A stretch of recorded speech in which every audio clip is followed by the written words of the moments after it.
हमारा टॉपिक है हिमाचल प्रदेश का इतिहास। तो सबसे पहले हम पढ़ेंगे हिमाचल प्रदेश के इतिहास के स्रोत। हिमाचल प्रदेश के इतिहास की हमें कहाँ कहाँ से जानकारी मिलती है, या तो सिक्कों से, या शिलालेखों से, या साहित्यों से, भवनों से, यात्रा वृत्तांतों से और वंशावलियों से। सिक्के आपको पता है, कॉइन्स।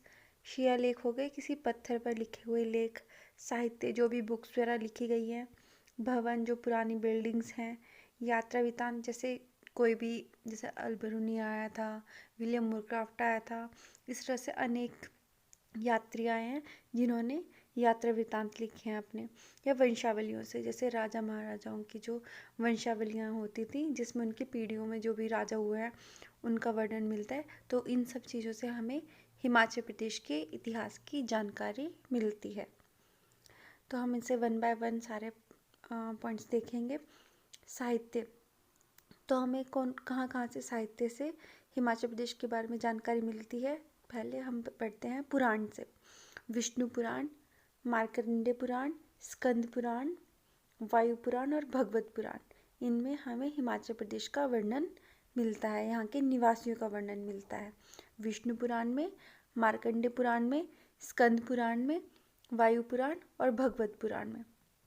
इसके अलावा रामायण, महाभारत और ऋग्वेद, यहाँ पर भी हमें हिमालय में निवास करने वाली जनजातियों का विवरण मिलता है। रामायण में, महाभारत में, ऋग्वेद में।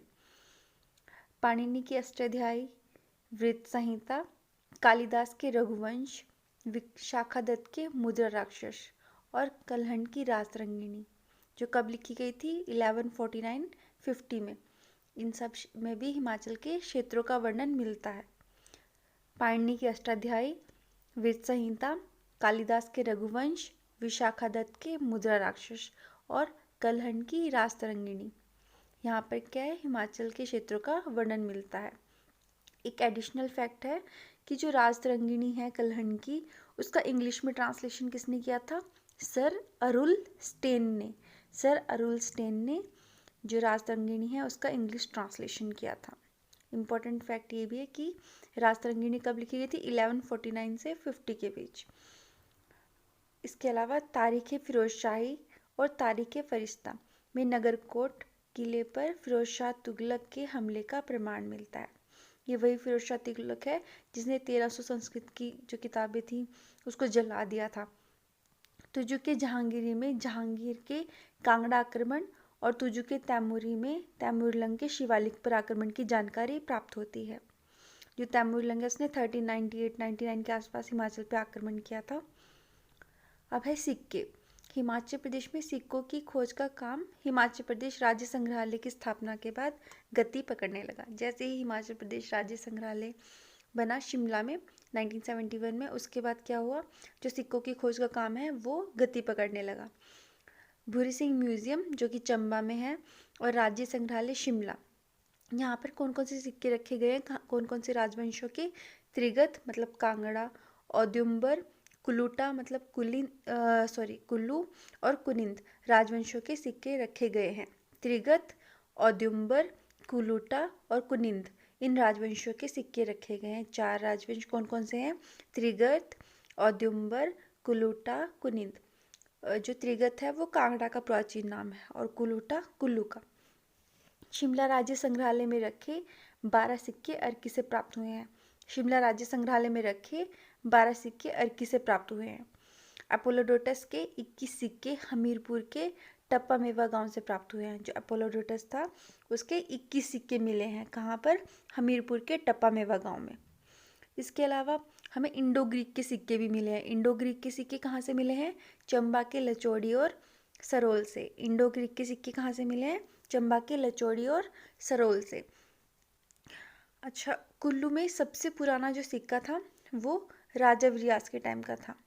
कुल्लू का सबसे पुराना सिक्का 1ली सदी में राजा विरियास द्वारा चलाया गया था। मतलब जो राजा विरियास थे उन्होंने कुल्लू का सबसे पुराना सिक्का कब चलाया था, 1ली सदी में। 1ली सदी में चलाया था कुल्लू का सबसे पुराना सिक्का राजा विरियास के द्वारा। और एडिशनल फैक्ट है कि जो ये सिक्का था इस पे कौन कौन सी लिपि में लिखा गया था, प्राकृत और खरोष्टी में। प्राकृत और खरोष्टी में। अब हम शिलालेख और ताम्रपत्र लेख के बारे में पढ़ेंगे। तो कांगड़ा के पथियार और कनिहारा यहाँ पर अभिलेख हैं। कांगड़ा के पथियार और कनिहारा के जो अभिलेख हैं वहाँ से हमें हिमाचल प्रदेश के इतिहास की जानकारी मिलती है, कांगड़ा के पथियार और कनिहारा अभिलेख से। तो जो कांगड़ा के पथियार और कनिहारा अभिलेख हैं ये कौन सी लिपि में है? ब्राह्मी और खरोष्टी में। ये क्वेश्चन रिपीटेडली पूछा गया है अलग अलग एग्जाम्स में, चाहे एलाइड हो, नायब तहसीलदार हो, HAS हो, तो इन सब एग्जाम से पूछा गया है। एक तो कांगड़ा के अभिलेख कहाँ पे पाए गए हैं? पथियार और कनिहारा में। और कौन सी लिपि में इनमें लिखा गया है? ब्राह्मी और खरोष्टी में। हाटकोटी में सोनपुर की गुफा के शिलालेख हैं। हाटकोटी में सोनपुर की गुफा के शिलालेख हैं। हाटकोटी में सोनपुर की गुफा के शिलालेख हैं। इसके अलावा मंडी के सलोनू के जो शिलालेख हैं, इन सब से हमें क्या होता है? हिमाचल प्रदेश की सामाजिक आर्थिक गतिविधियों की जानकारी प्राप्त होती है।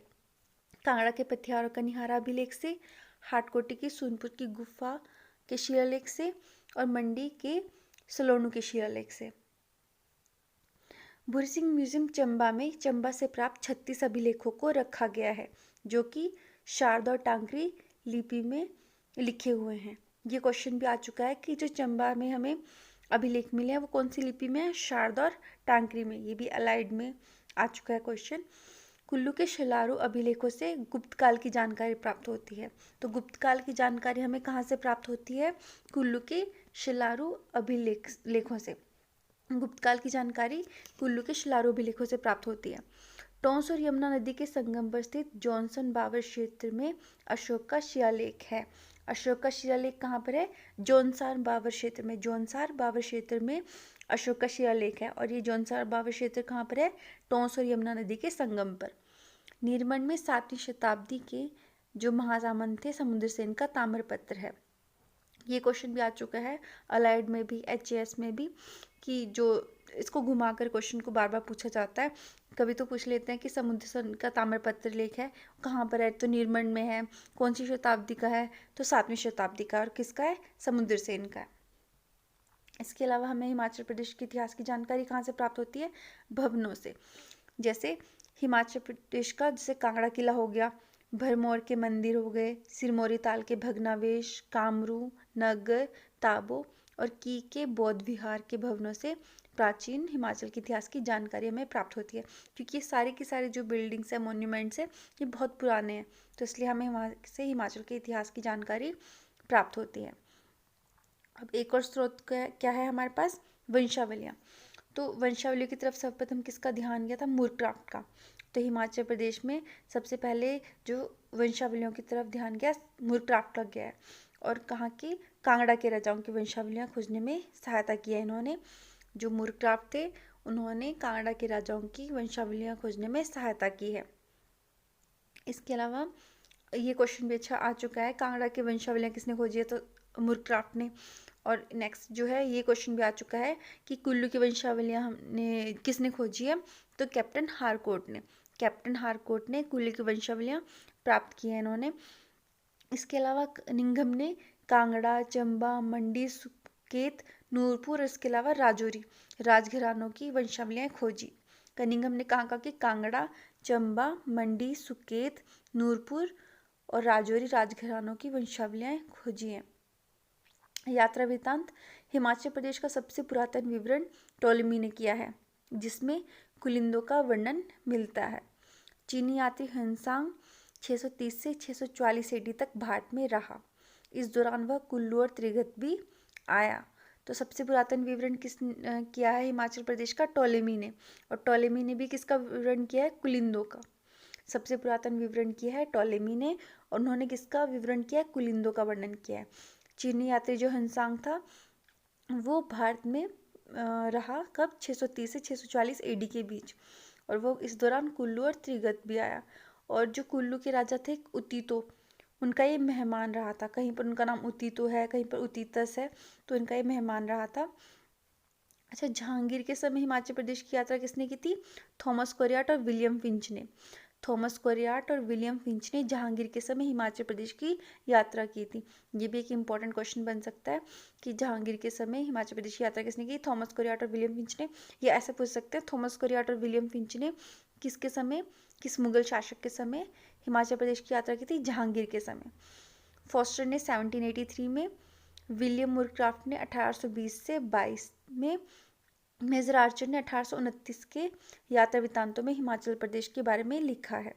इसके अलावा अलबरूनी ने 1030 में इस क्षेत्र का वर्णन किया है। जो अलबरूनी था वो मोहम्मद गजनबी के साथ आया था। अब कुछ क्वेश्चंस देख लेते हैं इस टॉपिक से रिलेटेड। हिमाचल प्रदेश के पथियारा और कनिहारा में किस प्रकार के प्राचीन शिलालेख पाए गए हैं? पत्थर शिलालेख। औदुंबर के सिक्कों पर किसके चित्र अंकित मिलते हैं? त्रिशूल और बैल के। औदुंबर के सिक्कों पर किसके चित्र अंकित मिलते हैं? त्रिशूल और बैल के। और एक और फैक्ट है जिसमें कन्फ्यूज़न का बहुत चांस है, इसलिए यहीं पर बता देती हूँ कि जो कुलिंदों के सिक्के हैं उसमें त्रिशूल के साथ किसके चित्र है? शिव का। औदुंबर के सिक्कों पे त्रिशूल के साथ बैल का चित्र है। औदुंबर के सिक्कों पर त्रिशूल के साथ किसका चित्र है? बैल का। और जो कुलिंदों के सिक्के आएंगे उस पर त्रिशूल के साथ शिव का चित्र है। किस स्थान पर ऐसी मूर्तियां चट्टानों पर अंकित हैं जिससे सिद्ध होता है कि आदिवासी कोल जाति के लोग हिमाचल प्रदेश में बस गए थे? कि ऐसा कौन सा स्थान है जहाँ पर हमें चट्टानों पर मूर्तियां अंकित मिलती हैं?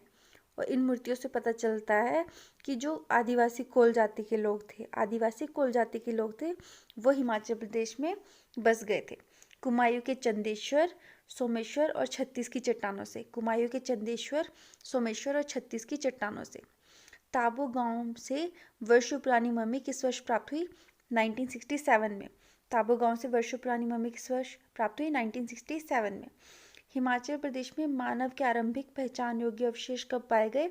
1955 में। हिमाचल प्रदेश में मानव के आरंभिक पहचान योग्य अवशेष कब प्राप्त गए? 1955 में। पत्थर के हथियार किस वर्ष खोजे गए? 1955 में बीबी लाल और जीसी महापात्रा द्वारा कांगड़ा में खोजे गए हैं। पत्थर के हथियार किस वर्ष खोजे गए हैं? 1955 में बीबी लाल और जीसी महापात्रा द्वारा कांगड़ा में। कुल्लू के राजाओं की वंशावलियों में बदलाव 1869 से 71 के दौरान किसने किया? कैप्टन हारकोट ने। अभी हम ऊपर भी पढ़ चुके हैं कि कुल्लू के राजाओं की वंशावलियां किसने खोजी थी? कैप्टन हारकोट ने। इन्होंने 1869 से 71 के दौरान इसमें बदलाव किया। किसने कांगड़ा, नूरपुर, मंडी, सुकेत, चंबा और राजौरी के राजाओं की वंशावलियां प्रकाशित की? अलेक्जेंडर कनिंघम ने। हमने ऊपर भी फैक्ट पढ़ा था कि कनिंघम ने कांगड़ा, नूरपुर, मंडी, सुकेत, चंबा और राजौरी के राजाओं की वंशावलियां प्रकाशित की। पहाड़ी राजाओं की वंशावलियों की तरफ सबसे पहले ध्यान आकर्षित करने वाले विद्वान थे विलियम मुरक्राफ्ट। सबसे पहले विलियम मुरक्राफ्ट का ध्यान गया था और उन्होंने कांगड़ा की वंशावलियां खोजी थी। पथियारा और कनिहारा इंस्क्रिप्शन में पुनः बदलाव किसने किया? स्टैनकोनो ने। जो स्टैनकोनो थे उन्होंने इसमें कांगड़ा और की जो पथियारा और कनिहारा इंस्क्रिप्शन है उसमें पुनः बदलाव किया था। चंबा रियासत के पास 150 से अधिक ताम्रपत्र स्वतः संलेख हैं। इसमें लगभग कितने मोमडन मुस्लिम काल से भी पहले के हैं? 0, 0। कोई भी हमारे पास मुस्लिम काल से पहले का नहीं है। निम्नलिखित में से किस रियासत के पास 150 से अधिक ताम्रपत्र स्वतः संलेख हैं? चंबा के पास है 150 से अधिक ताम्रपत्र स्वतः संलेख। हिमाचल प्रदेश के राणाओं और ठाकुरों के बारे में कौन से मुख्य सूचना स्रोत हैं? तो ठाकुरों और राणाओं के बारे में हमें हिमाचल प्रदेश के किन स्रोतों से पता चलता है? राजतरंगिणी से भी हमें राणा और ठाकुरों के बारे में पता चलता है, बैजनाथ की प्रशस्तियों से भी, और चंबा रियासत में पाए जाने वाले शिलालेखों से भी। राजतरंगिणी से भी पता चलता है, बैजनाथ की प्रशस्तियों से भी, चंबा रियासत में पाए जाने वाले शिलालेखों से भी। एक ताम्रपत्र के अनुसार विक्रमी संवत 1717 चंबा शहर शक संवत के अनुसार किस वर्ष में पड़ेगा? 1582 में। चकली तांबे के सिक्के जो 10वीं शताब्दी के आसपास मौजूद थे, हिमाचल प्रदेश के किस क्षेत्र से संबंधित थे? चंबा से। चकली थे जो सिक्के थे, चकली क्या थे? सिक्के थे। वो देखो चंबा के सिक्के हैं। चकली चंबा के सिक्के हैं। किस धातु के थे? तांबे के। और किस टाइम पीरियड में है? 10वीं शताब्दी के आसपास के। हिमाचल प्रदेश के प्राचीन अभिलेख किस एक प्राचीन लिपि में उत्कीर्ण नहीं है? इंडो ग्रीक में उत्कीर्ण नहीं है। इसके अलावा ब्राह्मी में भी हैं, शारदा में भी है, नागरी में भी हैं। तो हिमाचल प्रदेश के प्राचीन अभिलेख किस किस में है? ब्राह्मी में, शारदा में, नागरी में, इंडो ग्रीक में नहीं है। सोहन घाटी जो 40,000 वर्ष पूर्व पुराने औजारों की खुदाई के लिए कभी प्रसिद्ध हुई थी, अब कहाँ स्थित है? पाकिस्तान में। औदुंबर शासकों के सिक्के पर कौन सी आकृति पाई गई है? औदुंबरों के सिक्कों पर अभी हमने पीछे पढ़ा था त्रिशूल के साथ बैल की। 20वीं शताब्दी में कुलिंद राज्य के सिक्के किन स्थानों पर मिले हैं? तो अंबाला और सहारनपुर में मिले हैं। जो 20वीं शताब्दी में कुलिंद राज्य के सिक्के कहाँ मिले हैं? अंबाला और सहारनपुर में। अंबाला और सहारनपुर में। कुलिंदों के सिक्कों पर किसकी आकृति पाई गई है? त्रिशूल के साथ शिव की। मैंने आपको पहले समझाया था कि त्रिशूल के साथ शिव की आकृति किस पर थी? कुलिंदों के सिक्कों पर। और औदुंबर के सिक्कों पर त्रिशूल के साथ बैल की। कांगड़ा के पथियार और कनिहारा के प्राचीन चट्टानी शिलालेख किस लिपि में है? ब्राह्मी और खरोष्टी में। ये भी हम पढ़ चुके हैं कि जो कांगड़ा के पथियार और कनिहारा के प्राचीन चट्टानी शिलालेख है वो किसमें है? ब्राह्मी और खरोष्टी में।